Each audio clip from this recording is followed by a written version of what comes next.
Hello, friends and neighbors, and welcome to the poem of the day. Today, we actually have a special guest just over my shoulder here. You can see that's my dog Cooper.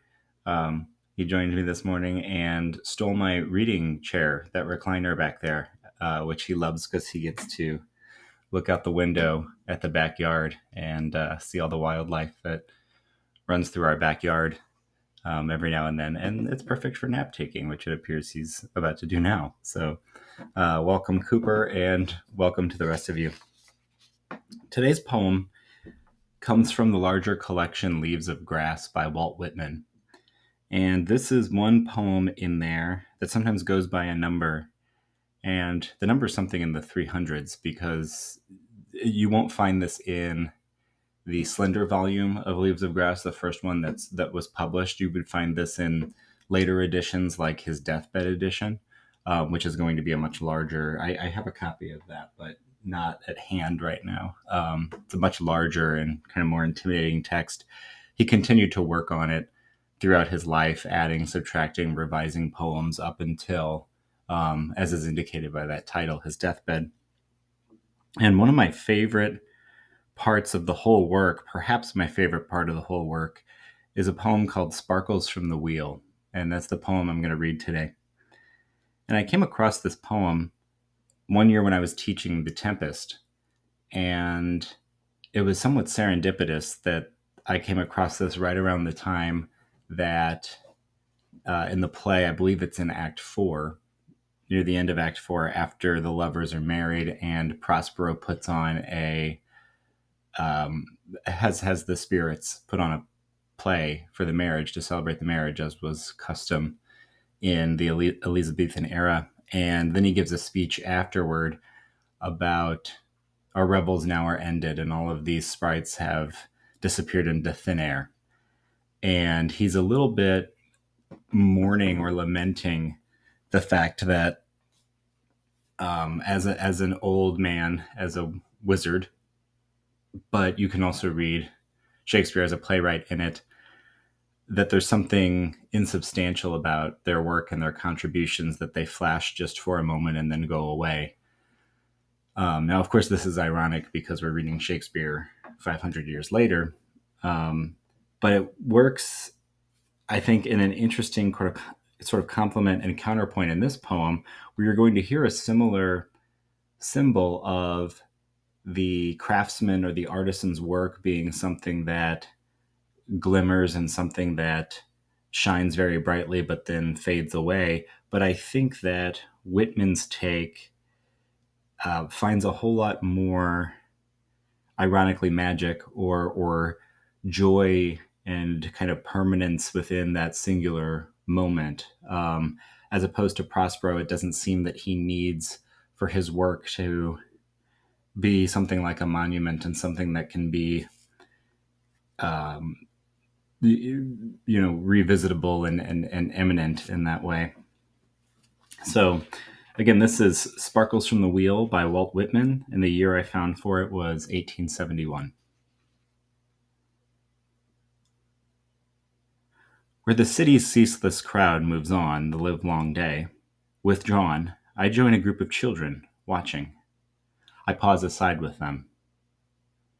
By the curb, toward the edge of the flagging, a knife grinder works at his wheel, sharpening a great knife. Bending over, he carefully holds it to the stone. By foot and knee, with measured tread, he turns rapidly. As he presses with light but firm hand, forth issue then in copious golden jets, sparkles from the wheel. The scene and all its belongings, how they seize and affect me. The sad, sharp-chinned old man with worn clothes and broad shoulder band of leather, myself, a fusing and fluid, a phantom curiously floating, now here absorbed and arrested. The group, an unminded point set in a vast surrounding. The attentive, quiet children, the loud, proud, restive bass of the streets, the low, hoarse purr of the whirling stone, the light-pressed blade diffusing, dropping, sideways darting in tiny showers of gold, sparkles from the wheel. I love this poem. I think it's absolutely beautiful. Um, it's hard to read it and not be wrapped up in the emotions of the voice of the speaker.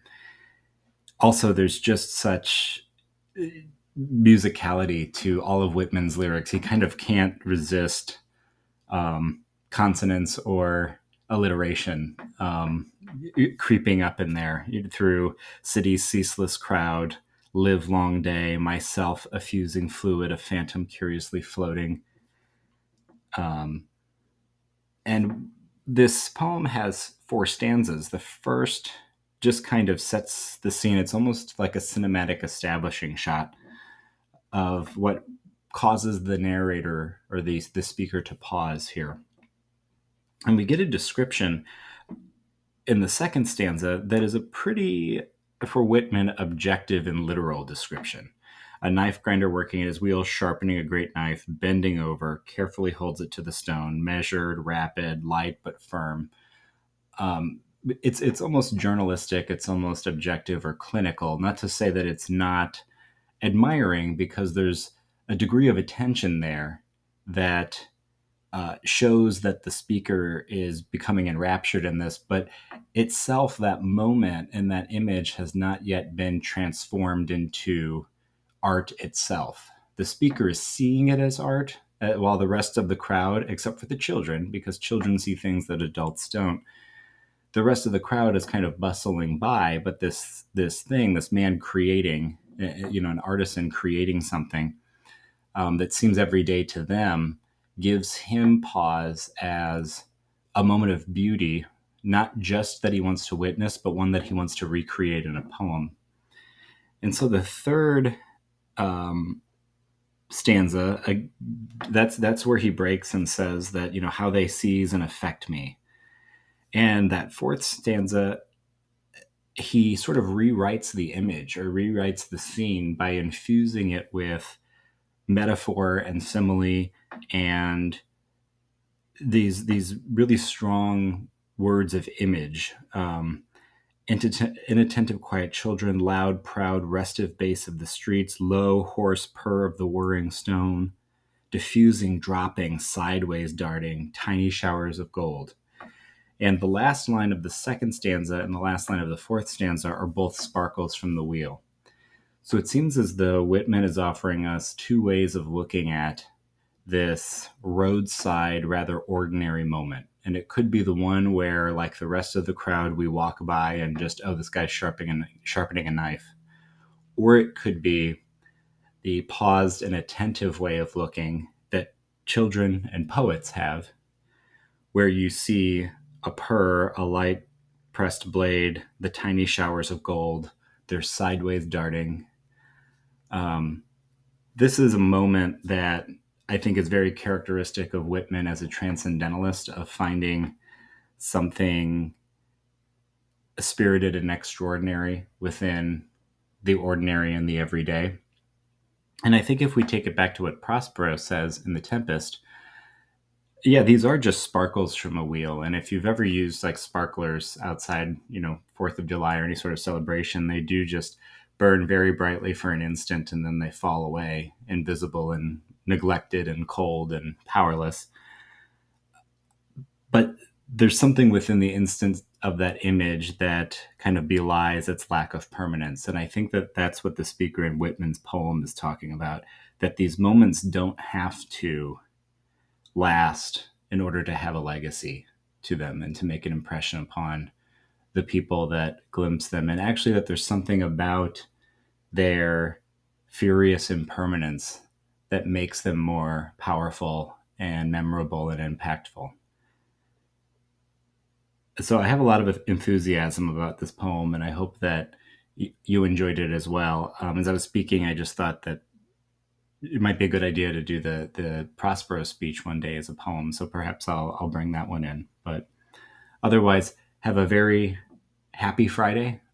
Congratulations on making it to the end of the work week. And I'm going to have another cup of coffee. I have a donut waiting for me because it's Friday. So it's a cake batter key lime donut that I'm looking really forward to. And I think that's where we'll be going next. Cooper doesn't get one, though, unfortunately. He'll have to have a treat of a different kind.